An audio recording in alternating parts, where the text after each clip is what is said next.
100 علماء کرام اور بڑے بڑے اسکالرز اور پروفیشنلز انشاءاللہ QC کوالٹی کنٹرول کے لیے انشاءاللہ اس کے اوپر رکھے. انشاءاللہ اللہ تعالیٰ اس کی مدد فرمائے. یہ سارے جو کارٹون بنائے گئے ہیں وہ دیکھ کر درد ہوتا ہے. تو ہم نے ارادہ کیا ہے کہ ہمارے نوجوانوں کے لیے، پڑھے لکھے لوگوں کے لیے ایک ایسا پلیٹ فارم دے. وہ جدہ میں رہ کر بھی انشاءاللہ اس کے اندر آرٹیکل بھیجیں گے تو انشاءاللہ شائع ہو جائے گا. وہ قطر میں ہو، وہ ڈنمارک میں ہو، انشاءاللہ ٹیکنالوجی کو اتنا ہم ٹریک کریں گے جب تک اللہ سبحانہ و تعالیٰ اپنے سانس رکھے. اگر جوپیٹر اور مارس اور چاند کے اندر بھی اگر ٹیکنالوجی لا سکتے ہیں تو انشاءاللہ وہاں سے بھائی بھی بیٹھ کر انشاءاللہ اسلام کی خدمت کر سکتے ہیں. اللہ چاہا تو کیا نہیں سکتا. ان اللہ علی کل شیء قدیر. آج ایسے نبی اکرم صلی اللہ علیہ وسلم کو پروفیٹ آف ٹیررزم کہا جا رہا ہے. کیا ہم بس سنتے ہی رہیں گے؟ کچھ کرنا بھی ہمیں.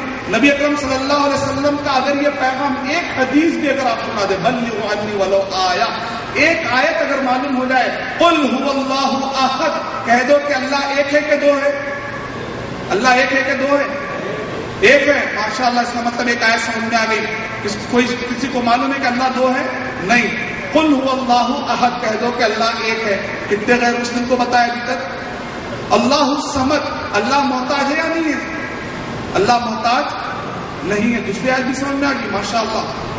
لم یلد ولم یولد، اللہ کے کوئی ابا یا بیٹے ہیں نہیں ہے. تیسری آیت سمجھ میں آ گئی.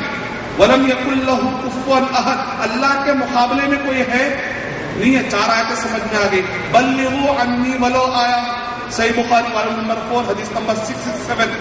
ایک آیت بھی کیوں نہ ہو بتا دو کیا ہو. یا تو 4 آیتیں کیا آیتیں معلوم ہے. کتنے غیر مسلموں کو ابھی تک بتائیں. نبی اکرم صلی اللہ علیہ وسلم کی شان میں گستاخی کر رہے ہیں. کتنے جگہوں پر جا کر پروپیگیشن کیا اور ہم نے اپنی زندگی کو. وہ احد کے میدان میں جو نبی اکرم صلی اللہ علیہ وسلم کا خون بہا، وہ خون للکار رہا ہے، پکار رہا ہے. وہ طائف کے میدان میں جو نبی اکرم صلی اللہ علیہ وسلم کا خون گرا، اے مسلمانوں تمہیں پکار رہا ہے کہ اس قرآن مجید کو نبی اکرم صلی اللہ علیہ وسلم صحیح صحابہ اکرام کے طریقے کے مطابق صحیح احادیث کی روشنی میں پھیلاتے ہوئے نکل جاؤ انشاءاللہ. نبی اکرم صلی اللہ علیہ وسلم کے رحمت کا پیغام ہم جیسے گنہگار مسلمانوں کے لیے تک بھی ہے.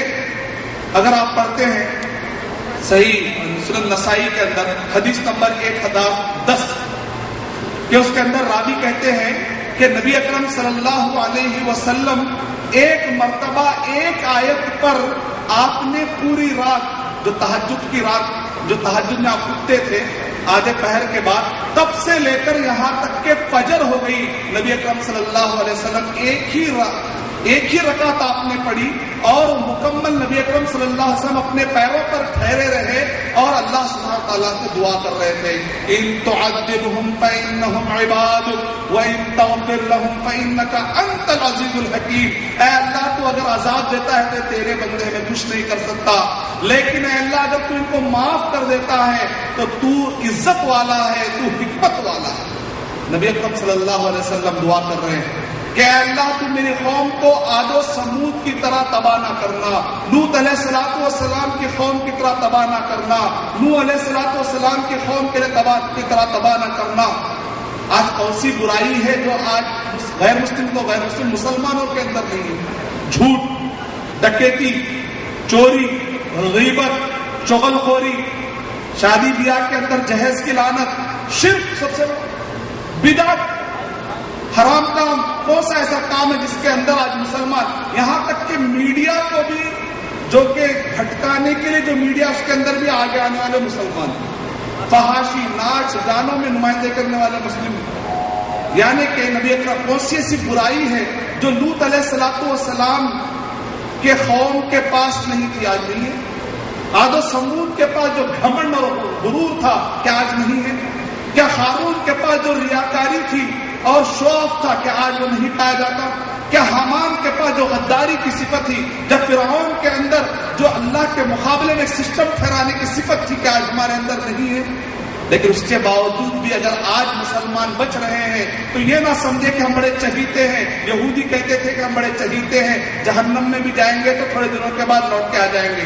ایسا نہ سمجھے، دراصل ہم جو بچ رہے ہیں وہ نبی اکرم صلی اللہ علیہ وسلم نے جو راتوں میں ٹھہر ٹھہر کے دعائیں کی کہ اے اللہ تو میری قوم کو عاد و ثمود کی طرح تباہ نہ کرنا، اس وجہ سے بچے ہوئے ہیں، ورنہ یہ برائیاں اتنی زیادہ ہمارے معاشرے میں جو عام ہو چکی ہے، اللہ سبحانہ و تعالیٰ کے قانون کے مطابق تو یہ ہے کہ کبھی کا زمین کے اوپر عاد و ثمود کے جیسے زلزلے آ سکتے تھے۔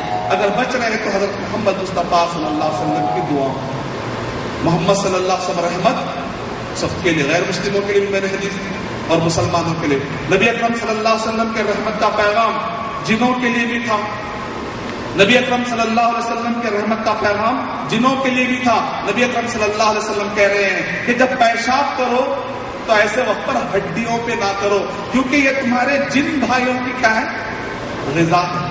نبی اکرم صلی اللہ علیہ وسلم نے ارشاد فرمایا جب تم مسجد کو آؤ تو کچا پیاز اور لہسن کھا کر مت آؤ، کیونکہ اس سے تکلیف کس کو ہوتی ہے؟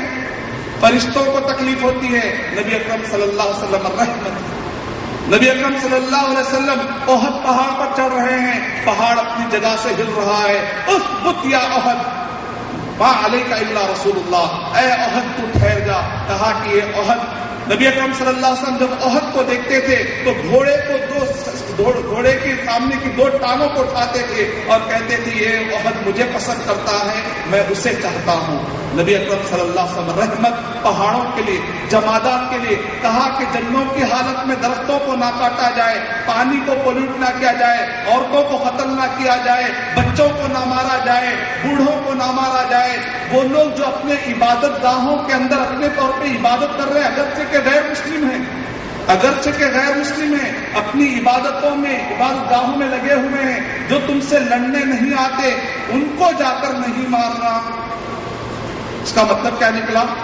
بعض لوگ کہتے ہیں کہ جہاد غیر مسلموں کے خلاف ہوتا ہے، اکثر میڈیا میں کیا بتایا گیا؟ جہاد غیر مسلم سمجھتے جہاد ہوتے رہے، ہم کو مارنے کا سسٹم۔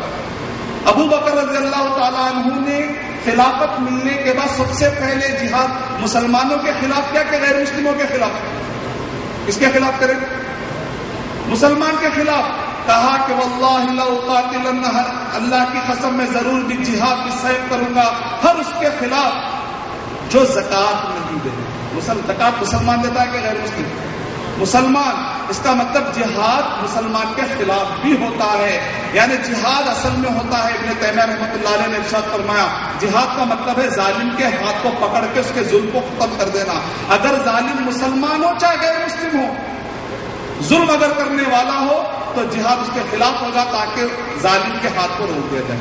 میں اتنے قصے سنا رہا ہوں تو بات لوگ یہ کہیں گے ہم تو حدیث کو مانتے ہی نہیں ہے نا۔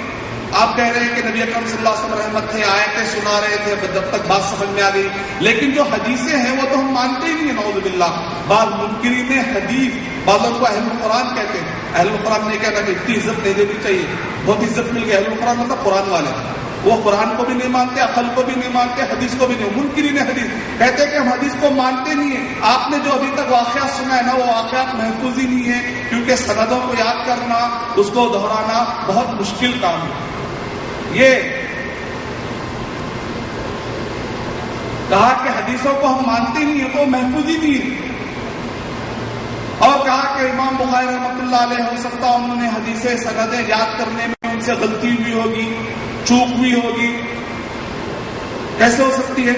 تین سندوں میں کبھی 3 راوی ہوتے، کبھی 4 راوی ہوتے، 5 راوی ہوتے۔